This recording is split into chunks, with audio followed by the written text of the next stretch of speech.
मौसम से जुड़ी जानकारी और लाइव मौसम खबरों के लिए हमारे YouTube चैनल को सब्सक्राइब करें और बेल आइकॉन दबाकर हर अपडेट पर रखें नजर। नमस्कार, उत्तर प्रदेश के लिए स्काईमेट के साप्ताहिक मौसम पूर्वानुमान के इस बुलेटिन में आपका स्वागत है। मैं हूं देवेंद्र त्रिपाठी। 23 जुलाई से 29 जुलाई के बीच उत्तर प्रदेश में कैसा रहेगा मौसम, आइए जानते हैं। उत्तर प्रदेश में इस साल खासतौर पर पूर्वी उत्तर प्रदेश के भागों में मानसून का काफी अच्छा प्रदर्शन देखने को मिला है और कई इलाकों में अक्सर बाढ़ जैसी स्थितियां पैदा हुई हैं, खासतौर पर हिमालय के तराई क्षेत्रों में। इस समय अगर हम इस सप्ताह की बात करें मौसम पूर्वानुमान की, तो 23 और 24 जुलाई को मुख्यतः बारिश की संभावना पूर्वी तराई क्षेत्रों में और पूर्वी भागों में कुछ स्थानों पर है। खासतौर पर पीलीभीत, लखीमपुर, बहराइच, श्रावस्ती, बलरामपुर, सिद्धार्थनगर, महाराजगंज, कुशीनगर, गोरखपुर, देवरिया और वाराणसी तक इन भागों में हल्की से मध्यम वर्षा की संभावना रहेगी। प्रयागराज, प्रतापगढ़, सुल्तानपुर, जौनपुर, आजमगढ़, अंबेडकर नगर, इन भागों में भी कुछ स्थानों पर बारिश हो सकती है। जबकि बाकी जो हिस्से होंगे, लखनऊ, कानपुर से लेकर शाहजहांपुर, कासगंज, बदायूं, बुलंदशहर, अमरोहा, मुरादाबाद, मेरठ, सहारनपुर, इन सभी भागों में मौसम मुख्यतः शुष्क बना रहेगा 24 जुलाई तक। उसके बाद 25 जुलाई से फिर से मानसून के उत्तर प्रदेश पर सक्रिय होने की संभावना है और उम्मीद है कि 25 जुलाई से लेकर लगभग 28 जुलाई के बीच कई जगहों पर भारी वर्षा होगी। और भारी वर्षा से मुख्यतः प्रभावित होने वाले जिले हो सकते हैं उत्तर प्रदेश के सोनभद्र से लेकर चंदौली, भदोही, जौनपुर, प्रयागराज, कौशाम्बी, प्रतापगढ़, फतेहपुर और रायबरेली, अमेठी, सुल्तानपुर, अयोध्या, इन सभी क्षेत्रों से होते हुए लखनऊ, कानपुर यानी जो बुंदेलखंड का रीजन है, इन भागों में भी कई स्थानों पर अच्छी वर्षा हो सकती है। ललितपुर, झांसी, महोबा, हमीरपुर, जालौन, औरैया, कानपुर, इटावा, इन सभी भागों में भारी वर्षा की संभावना 26 और 28 जुलाई के बीच बनी रहेगी। बाकी जो तराई वाले इलाके होंगे, इन भागों में भी वर्षा होगी और पश्चिमी भागों में भी वर्षा की गतिविधियां होंगी। हालांकि मथुरा से लेकर हाथरस, आगरा, फिरोजाबाद, मैनपुरी, इन भागों में अपेक्षाकृत कम वर्षा की संभावना है।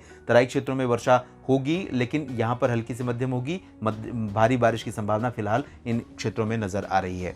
तो ये सप्ताह भी उत्तर प्रदेश के लिए मानसून के लिहाज से काफ़ी अच्छा बीतने वाला है। और दक्षिणी इलाकों में आपको बता दें कि इन सभी क्षेत्रों में अपेक्षाकृत बहुत अधिक बारिश अब तक नहीं हुई है, लेकिन ये जो स्पेल होगा, इससे बारिश की जो कमी है उसकी भरपाई होने की पूरी संभावना नजर आ रही है। ये रही बात मौसम की। इस मौसम को देखते हुए उत्तर प्रदेश के किसानों को हमारा सुझाव है कि छिड़काव मौसम को देखते हुए करें और साथ ही साथ सिंचाई बहुत ज़्यादा न करें, हल्की सिंचाई करें और बारिश के पानी को खेतों में रोकने के लिए मेड़ों को मजबूत बनाएं, ताकि बारिश होने के बाद जब बारिश बंद हो जाए तब आपको पानी की किल्लत ना हो। सब्जियों की जो फसलें हैं उनमें जल जमाव न होने दें, अन्यथा फसलें गल सकती हैं, नष्ट हो सकती हैं।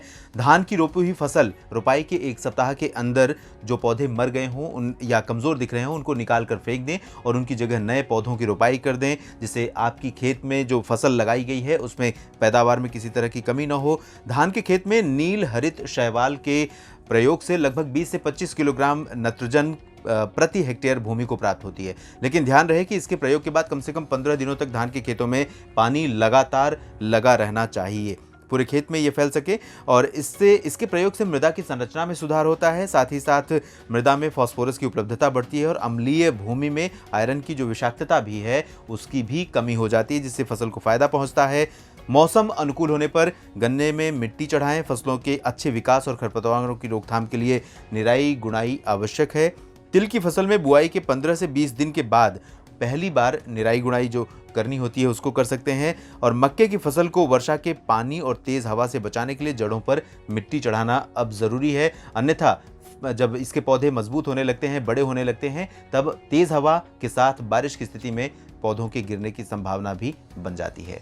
तो ये थी उत्तर प्रदेश के लिए स्काईमेट की साप्ताहिक मौसम रिपोर्ट। अगले सप्ताह बृहस्पतिवार को हम आपके साथ फिर से जुड़ेंगे और बताएंगे उत्तर प्रदेश के समूचे क्षेत्र का मौसम पूर्वानुमान। आप बने रहिए स्काईमेट वेदर के साथ। धन्यवाद।